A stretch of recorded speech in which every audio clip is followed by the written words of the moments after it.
j'avais envie de vous amener ce matin. Le titre de mon message, ce sera « Un cœur transformé ». La transformation du cœur. C'est là-dessus que j'avais envie un petit peu d'aller sur le temps qu'on a ce matin ensemble. Et la semaine passée, on a parlé, pour ceux qui étaient là, c'était le culte Vision, ou peut-être vous l'avez rattrapé sur le site, je ne sais pas. On a parlé du cœur de disciple et on a abordé des dimensions sur lesquelles on a envie de grandir dans les mois qui viennent. Ces deux dimensions, c'est l'adoration et la mission. On a plusieurs projets qui vont dans ce sens-là, dans le semestre qui vient notamment. Ce matin, j'avais envie d'aller sur la transformation du cœur. Je me disais, mais vivre ces dimensions de la mission et de l'adoration, c'est pas quelque chose de naturel, c'est pas quelque chose d'inné, c'est pas quelque chose qui émane de l'homme naturel, comme dirait Paul dans ses épîtres, pour reprendre ses mots. Mais il faut, en amont, que le cœur soit transformé, que le cœur soit changé, pour désirer ce que mon cœur naturel ne désirerait pas. Et j'aime bien cette image que vous avez peut-être vue dans une des dernières prédications que Philippe nous a amenées, où il parlait du conformisme, passer du conformisme à la compassion. Vous pouvez retrouver ça sur le site. Et puis, je me suis imaginé enlever cette carte mémoire de mon cerveau. Alors, elle peut représenter plein de choses, chez vous comme chez moi. Le conformisme, la passivité, ce qui est de ma culture, la tradition, le formatage, etc. Ce que je fais parce que je fais comme ça, parce que voilà, je suis un humain et puis ça a toujours été fait comme ça. Et puis, une fois que j'enlève ça, je pensais à un texte d'Ézéchiel, Ézéchiel 36, un texte que plusieurs d'entre vous connaissez, versets 26 à 27, qui dit « Je vous donnerai un cœur nouveau, et je mettrai en vous un esprit nouveau. Je retirerai de votre corps le cœur de pierre, et je vous donnerai un cœur de chair. C'est mon esprit que je mettrai en vous. » C'est une prophétie qui annonce ce qui se passe, bien sûr, plus tard, avec le don de l'esprit dans le Nouveau Testament. Un cœur nouveau, un esprit nouveau. Et ça, c'est l'œuvre de transformation du cœur que l'Évangile fait en nous. C'est l'œuvre de l'Évangile en nous. Un cœur transformé, un cœur renouvelé. Et il y a cette citation, je continue avec ça encore, de Tim Keller, qu'on cite souvent. Je la trouve tellement belle, tellement vraie. Il dit « L'Évangile, c'est la réponse aux besoins de ce monde, non seulement parce qu'il nous sauve, mais aussi parce qu'il nous transforme. » L'Évangile, c'est le salut, ça nous sauve, c'est la vie éternelle, et c'est bon, et on se réjouit d'y entrer. Mais c'est aussi une nouvelle manière de vivre. C'est pas que le salut. C'est aussi des nouveaux désirs, des nouvelles priorités. C'est une œuvre de transformation sur ma vie. Vous connaissez sûrement cette phrase qu'on entend parfois, qu'on lit « Jésus t'aime comme tu es, mais il t'aime trop pour te laisser comme tu es. » Vous avez déjà entendu ça ?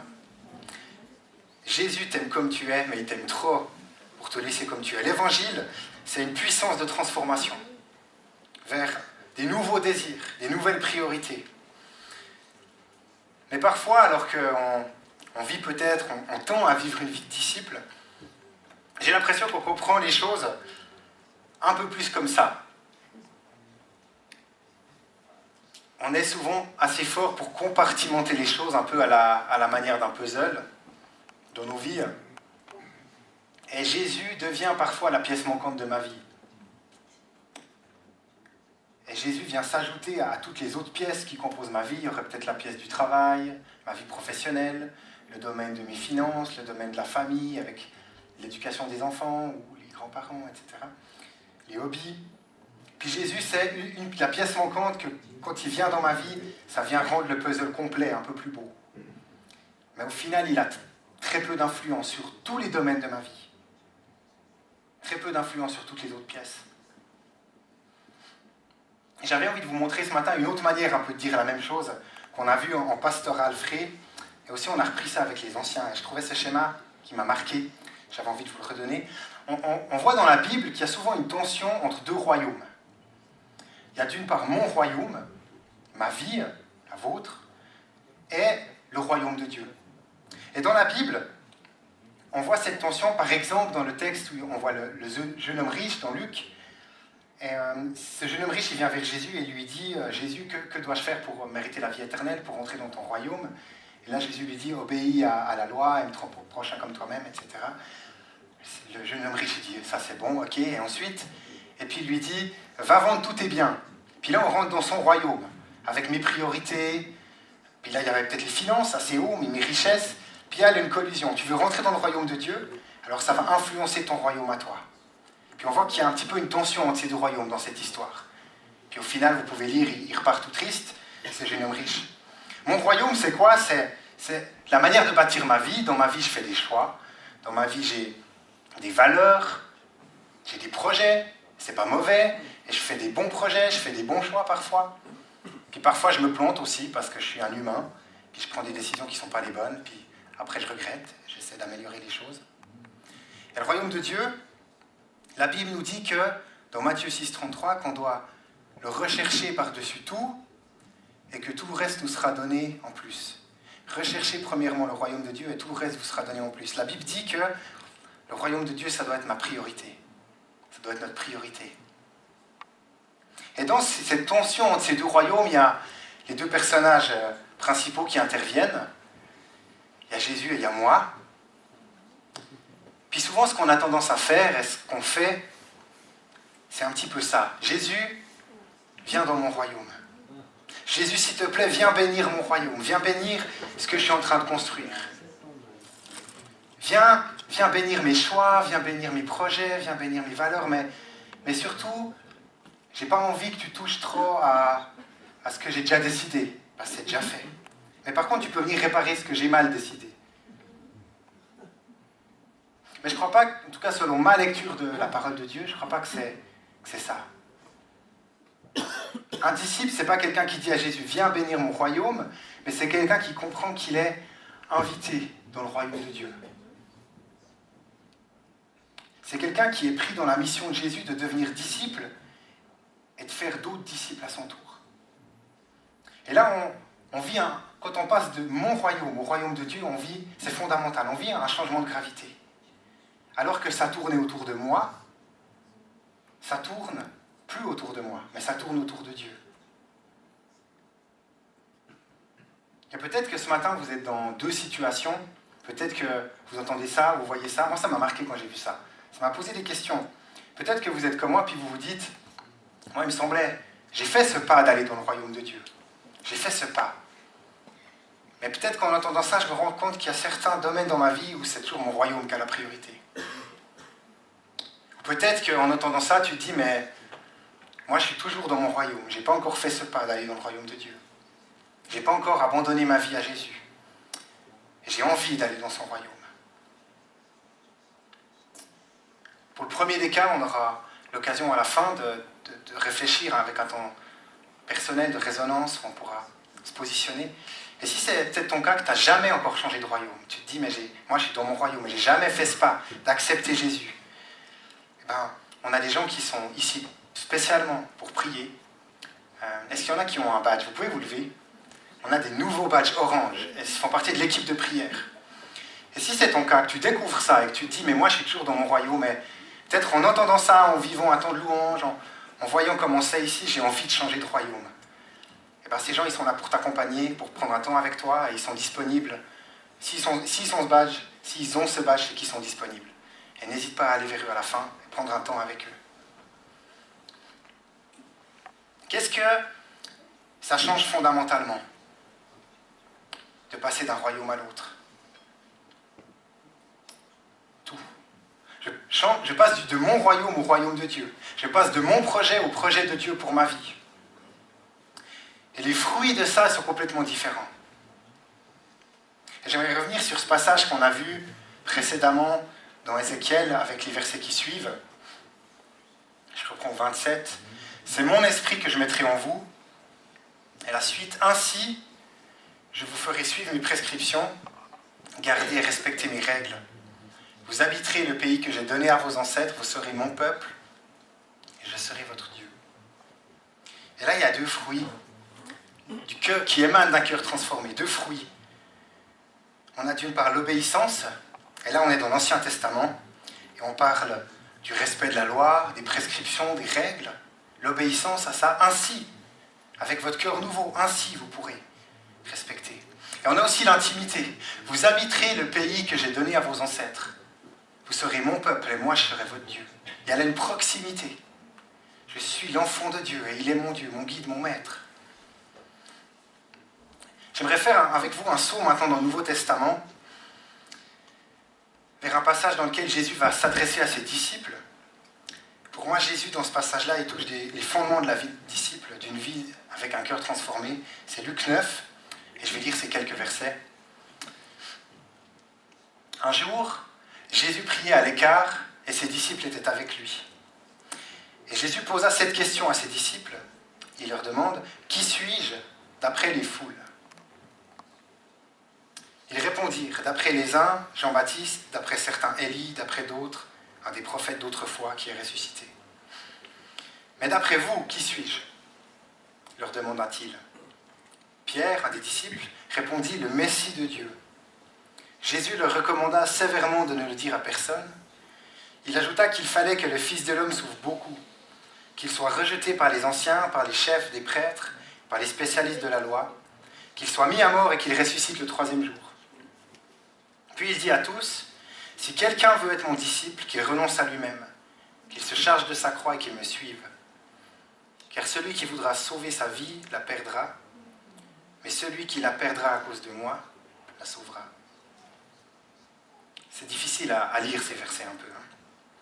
Mais je trouve intéressant le fait que, en s'adressant à ses disciples, Jésus parle justement de ces deux dimensions, l'intimité et l'obéissance. Parce que l'une conduit à l'autre. Plus je connais Dieu, plus je suis proche, plus je suis intime avec lui, et plus j'ai envie de lui obéir, plus ça devient naturel de lui obéir. Et à l'inverse, plus je lui obéis, plus je comprends que c'est bon de lui obéir, et plus ma relation avec lui grandit. Ce passage, il commence avec Jésus qui va se mettre à l'écart avec ses disciples, puis il leur pose une question à propos de qui il est, à propos de son identité. Qui suis-je d'après les foules ? Qu'est-ce que les gens autour de vous disent que je suis ? Et là, les réponses que leur donnent les disciples nous montrent une certaine confusion autour de comment Jésus était compris. Certains pensent que c'était une réincarnation d'Élie, un prophète, Jérémie, réincarné, ou Jean-Baptiste qui revient. Et on pensait certainement que c'était un homme plutôt bon. Jésus, à l'époque, il faisait des miracles, il faisait des guérisons, on le voyait agir, il faisait des choses bonnes, mais on n'était pas vraiment sûr de qui c'était vraiment. Et aujourd'hui, je me disais, mais on fait souvent face un petit peu à la même confusion. Si on posait la question dans la rue d'Aigle, qui est Jésus ? Je serais intéressé d'avoir les réponses, d'entendre les réponses. Et d'ailleurs, si vous connaissez les cours Alpha Live, il y a les cours Alpha Live pour les adultes ou pour les jeunes, c'est un cours d'introduction à la foi chrétienne qui est en train de se vivre d'ailleurs les lundis soirs ici. Il y a un sujet, une soirée d'Alpha Live qui porte le titre « Qui est Jésus ?» Et dans ces vidéos, ils font des micro-trottoirs. Et ils posent justement cette question dans la rue, alors ça doit être aux États-Unis ou au Canada, je ne sais pas très bien. Ils posent aux passants dans la rue « Qui est Jésus ?» Et je suis allé regarder les réponses, et on voit une certaine confusion dans ce qu'on entend. Un petit peu comme la foule autour des disciples à l'époque. Quelqu'un qui dit c'était un personnage historique célèbre. Une dame qui dit c'était un homme bon dans le passé, qui donnait de bons conseils, mais aujourd'hui on en a fait un peu tout un plat. Mais la plupart des gens, ce qui est intéressant, c'est qu'ils ne sont pas fondamentalement contre Jésus. Souvent ils sont OK pour dire que c'était quelqu'un de bon, quelqu'un de sage à son époque, qui avait des bons conseils, qui faisait certainement des bonnes choses. Et si on se pose la question aujourd'hui, nous-mêmes, personnellement, qu'est-ce qu'on répondrait ? Qui est vraiment Jésus pour moi ? Qui est Jésus pour moi ? Parce que quand on connaît Jésus dans l'intimité, ma manière de répondre à cette question détermine ma manière de le suivre. Ma manière de répondre à cette question détermine ma manière de le suivre. Autrement dit, ce que je dis de Jésus détermine ce que je fais de Jésus. Ce que je dis de Jésus détermine ce que je fais de Jésus dans ma vie. Si je dis que Jésus c'était un bon enseignant qui donnait des bons conseils, alors je vais le suivre comme un bon enseignant, je vais regarder dans la Bible quand il enseignait, je vais essayer d'appliquer ça le mieux possible dans ma vie. Si je dis que c'était un homme qui avait des bonnes idées, je vais essayer de vivre ma vie selon les bonnes idées qu'il avait, qu'il a données. Mais si, comme Pierre, le disciple dans le texte qu'on a lu, je dis que Jésus c'est le Christ, c'est le Messie, c'est le Fils du Seigneur de l'univers, le Fils du Dieu vivant. Alors ça change pas mal de choses sur ma manière de le suivre, de marcher après lui. Ma manière de définir Jésus dans ma vie définit la façon dont je vais le suivre. Ce que je dis de Jésus définit ce que je fais de Jésus. Et Jésus il est en train de dire que dans ce passage qu'on doit le connaître avec proximité, intimement, si on veut le suivre, si on veut marcher à sa suite. Quand je parle de connaître, je ne parle pas juste de croire qui il était. Je ne parle pas juste de quantité de foi. Ce n'est pas à propos de la quantité de foi que tu as pour passer au palier supérieur, etc. Mais place ta foi sur le bon objet. Ce n'est pas à propos de la quantité, mais à propos de l'objet de ta foi. Beaucoup de foi en Bouddha, beaucoup de foi en Bouddha, ça ne va pas beaucoup t'aider. Mais un tout petit peu de foi, aussi petite qu'une graine de moutarde, en Jésus-Christ, ça va faire toute la différence. La Bible dit que ça déplace les montagnes. Ce que je dis et ce que je crois à propos de Jésus détermine ce que je fais de lui. Et là, il est question d'intimité. À la fois en espace et en temps. Vous savez, quand on entend intimité, souvent on a réduit l'intimité avec Jésus à ce texte de Matthieu qui dit « Entre dans ta chambre, ferme la porte et mets-toi à genoux ». Alors oui, c'est un temps d'intimité avec Dieu. Mais ce n'est pas que le culte personnel, l'intimité avec Dieu. Quand je suis intime, proche avec quelqu'un, c'est aussi ce que cette personne me dit, ça a de l'importance, ça a du poids dans ma vie, plus de poids que les personnes avec qui je suis plus éloigné. L'intimité, à la fois en temps passé avec, mais aussi en espace. Quel espace est-ce que je donne à Jésus dans ma vie? Quittez mon royaume pour rejoindre le sien. C'est ce qu'on a lu. Vous serez mon peuple et je serai votre Dieu. Et la suite de ce passage, si je reviens au texte où Jésus parle avec ses disciples, Jésus va parler d'obéissance, d'exigence pour être son disciple. Si quelqu'un veut être mon disciple, qu'il renonce à lui-même, qu'il se charge de sa croix, qu'il me suive, car celui qui voudra sauver sa vie la perdra, mais celui qui la perdra à cause de moi la sauvera. J'avais noté une fois cette phrase que Philippe avait donnée.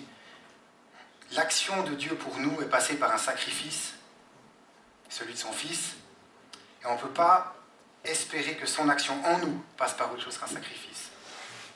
L'action de Dieu pour nous est passée par un sacrifice, celui de son Fils, et on ne peut pas vouloir ou espérer que son action en nous passe par autre chose.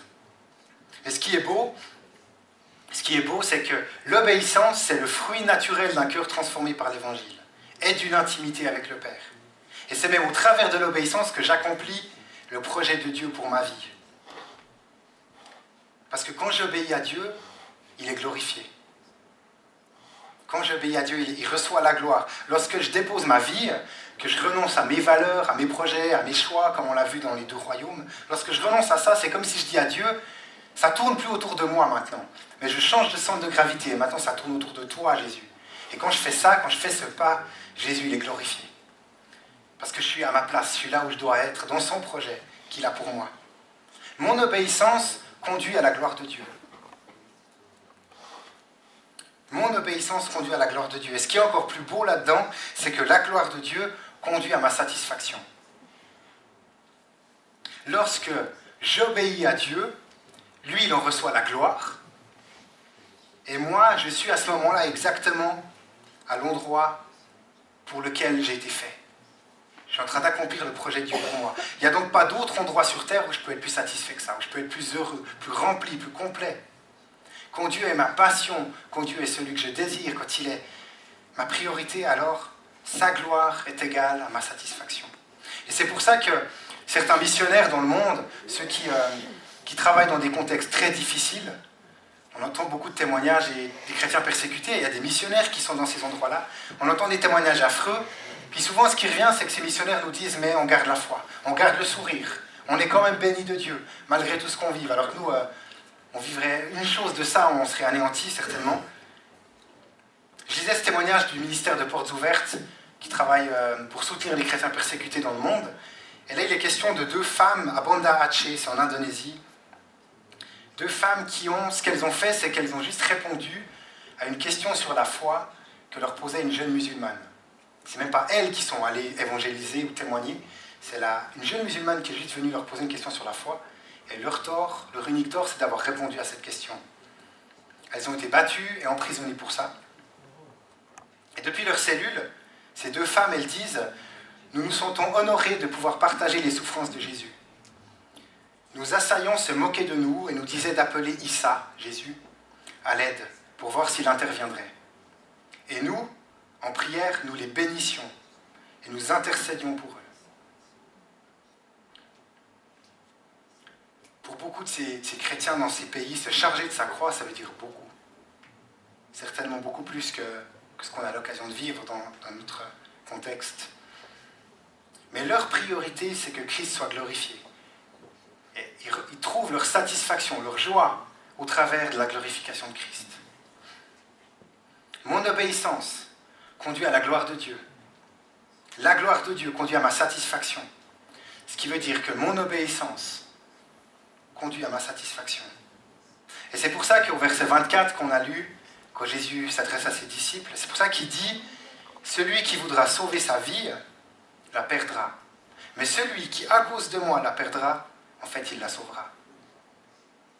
Celui qui voudra sauver sa vie la perdra, mais celui qui la perdra à cause de moi, la sauvera. » L'obéissance au Christ conduit à la satisfaction du disciple. Parce qu'on est dans le projet de Dieu, dans son royaume. Et ce n'est pas une contrainte de lui obéir. Ça ne devient pas une contrainte ou un légalisme, ça devient une conséquence. Une conséquence de mon cœur nouveau, de mon esprit nouveau, transformé par Dieu.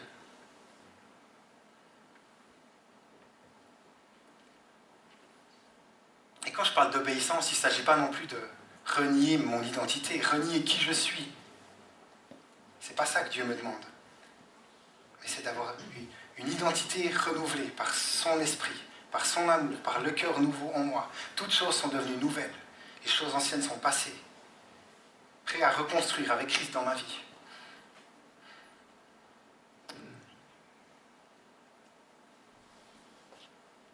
Un cœur transformé. J'aimerais qu'on puisse, ensemble ce matin, se poser une ou deux questions. Et je terminerai avec ça. J'ai formulé la question ainsi, où en sont mes curseurs ?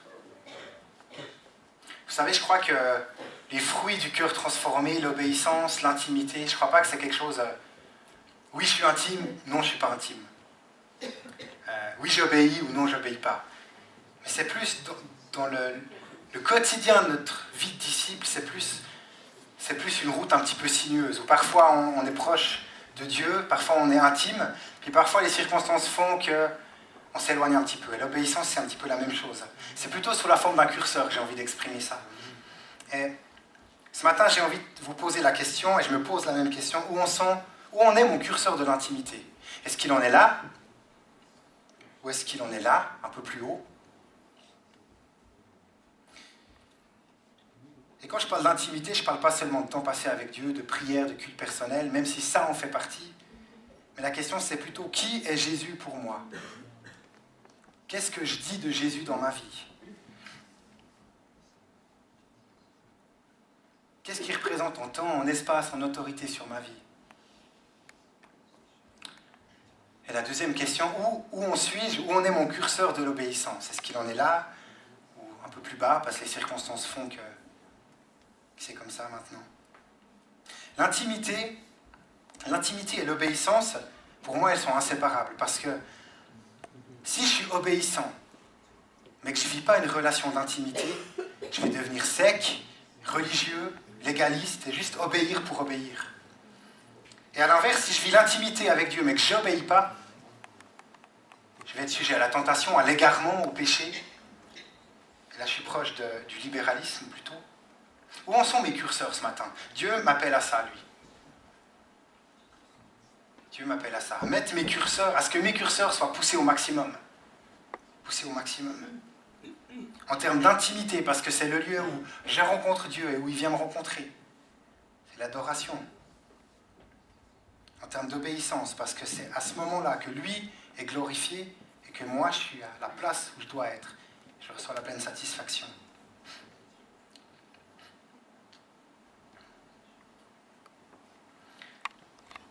Je vais terminer par prier. Et ensuite, je vous propose de prendre juste quelques instants pour vous positionner par rapport à ça. Où est-ce que j'en suis? Où est-ce que je me situe? Dans quel royaume est-ce que je me situe? Quel est mon centre? Qu'est-ce qui tourne autour de moi? Quel est mon centre de gravité actuel? J'ai aussi remis cette image. Est-ce que Jésus est une pièce dans ma vie? Ou est-ce que Jésus a l'influence, a l'autorité sur tous les domaines de ma vie? Parce que ça ne tourne pas autour de moi, mais dans son royaume. C'est lui le centre.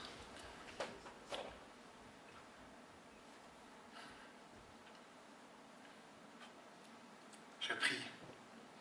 Et ensuite, on peut prendre quelques minutes pour réfléchir à ça. Et on continuera avec la scène et avec la suite du culte. Jésus, merci pour l'esprit et le cœur nouveau que tu nous donnes ou que tu nous promets.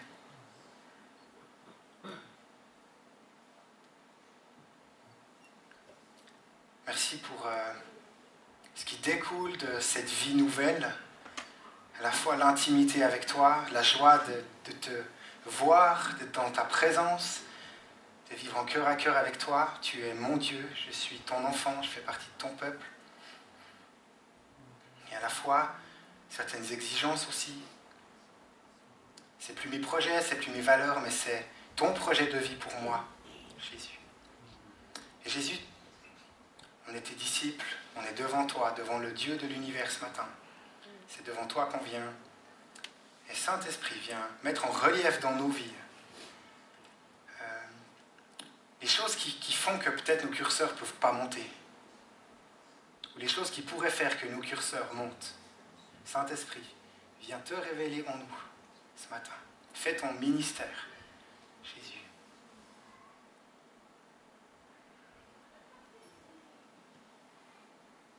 À toi soit la gloire, Jésus. C'est dans ton projet qu'on veut être. Aide-nous. Que tout soit centré sur toi, Jésus.